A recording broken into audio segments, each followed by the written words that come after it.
No risk, no reward. Terry Slauter. Mr. Toastmaster, esteemed communicators, welcome guests. Inside of each of us is a song. That song is the unique expression that is you, that is each of us. What will you do to discover, develop, and deliver that song? Will you demonstrate fear and doubt? Will you fear that you'll be ridiculed? Will you fear that you'll be embarrassed? Will you fear that you'll be rejected? Will you fear that you will fail? Or will you take the risk? Will you approach the stranger to ask a question? Will you give the speech? Will you sign up for the class and do well in the class? Will you write the book? As a hobbyist, as Charles described, I do trade shows of various types.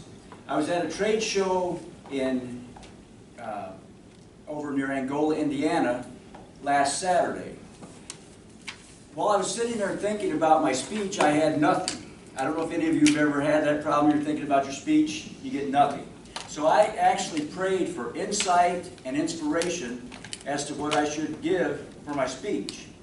I was sitting there for a while, and a thought came to me, an old quote that I learned back in 1984, and I know it was 1984 because I remember the circumstances when I heard this quote.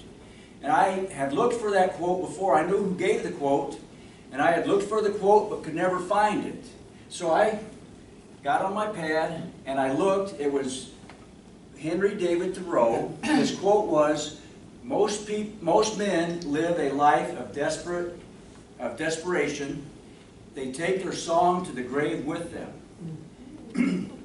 So I only remembered the first part, that most people live a life of desperation, of quiet desperation.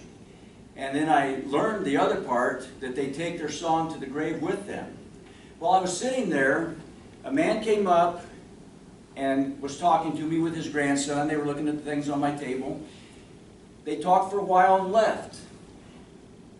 A little bit later, they came back and talked again. He seemed very friendly and congenial. And then they left again. And as he left, I thought, he seems familiar. I think I know him. So I watched. The room wasn't crowded. We didn't have a real good attendance that day. He went down an aisle, over an aisle, another group of tables beyond that. So I watched, and I went over. I said, do I want to go and approach him? No, I don't want to feel stupid. I don't want to embarrass myself. But I said, what the heck? If he doesn't know me, he won't know me, so he'll never see me again anyhow. So I went over, and I'm standing there, and I didn't want to interrupt him. He's looking at some stuff. His grandson is standing there looking at me, looking at him, and I'm watching the man. His grandson looks at me and looks back, and finally I said, are you from Angola? He said, yes.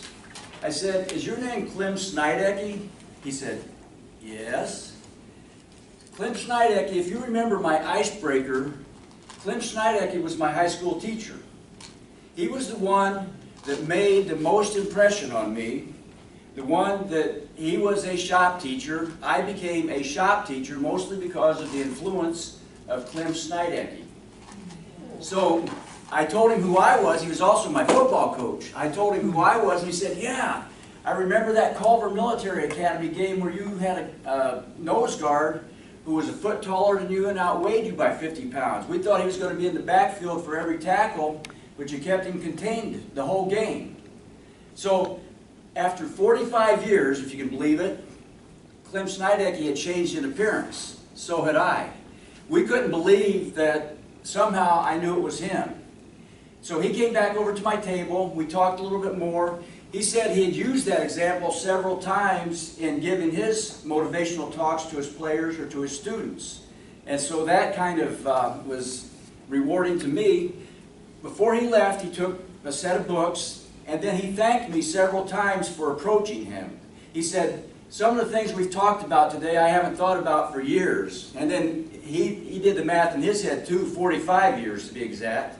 So he left, and I said, I was thinking, a teacher, the biggest reward a teacher has is not the pay, it's not the hours, it is when a student comes back to you and says, you made a difference in my life.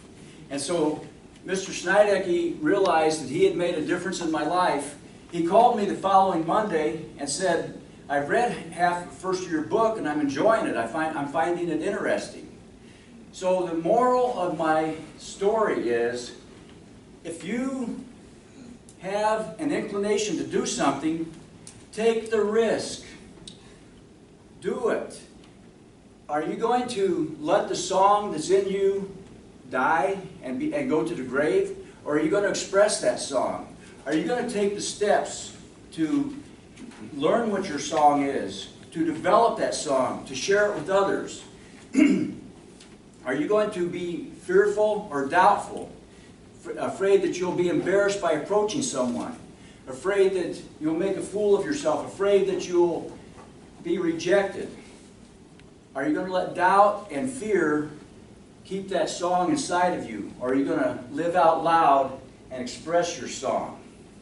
The reward is in the surprise of not knowing how it's going to turn out. Mr. Toastmaster.